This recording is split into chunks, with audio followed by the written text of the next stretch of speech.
Hindi napigilang madismaya ng ibang JM Fiang fans dahil sa naging asal ni JM matapos siyang sorpresahin ni Fiang sa kanyang birthday.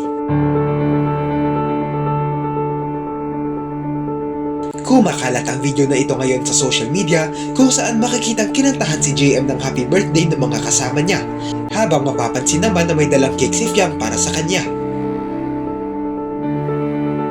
Kitang-kita ang saya sa mukha ni Fiang habang kumakanta sila ng happy birthday, pero tila hindi na makapaghintay si JM dahil sa kalagitnaan ng pagkanta ay kinukuha niya na ang cake sa nasabing aktres para hipan na agad ang kandila.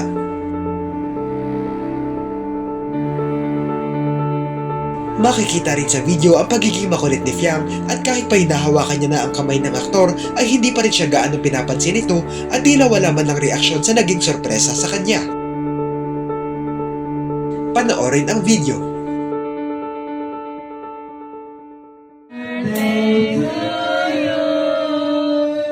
Happy birthday to you. Happy birthday, happy birthday, happy birthday to you. Happy birthday to you. Happy birthday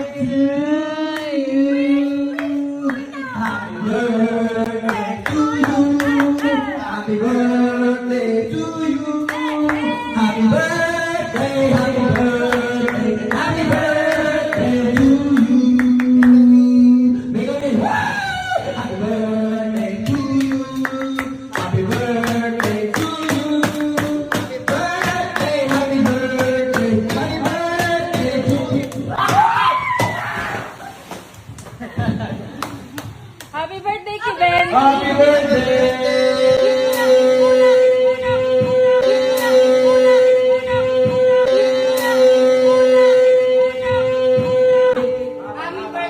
Dahil sa video na ito, may ibang mga fans tuloy ang naging dismayado dahil sa tila pagdeadma ni JM kay Fiang.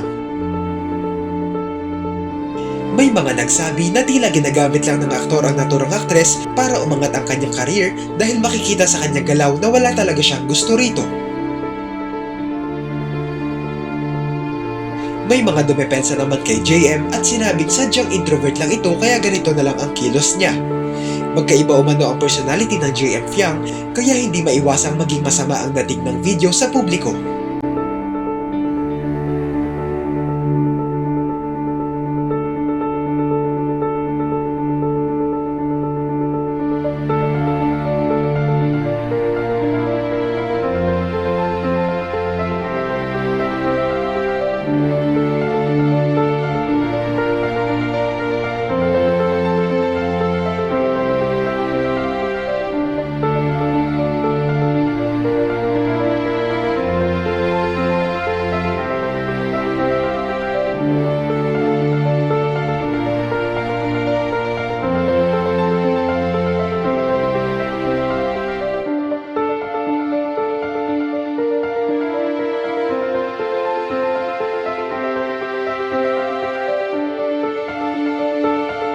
Ano ang masasabi nyo rito?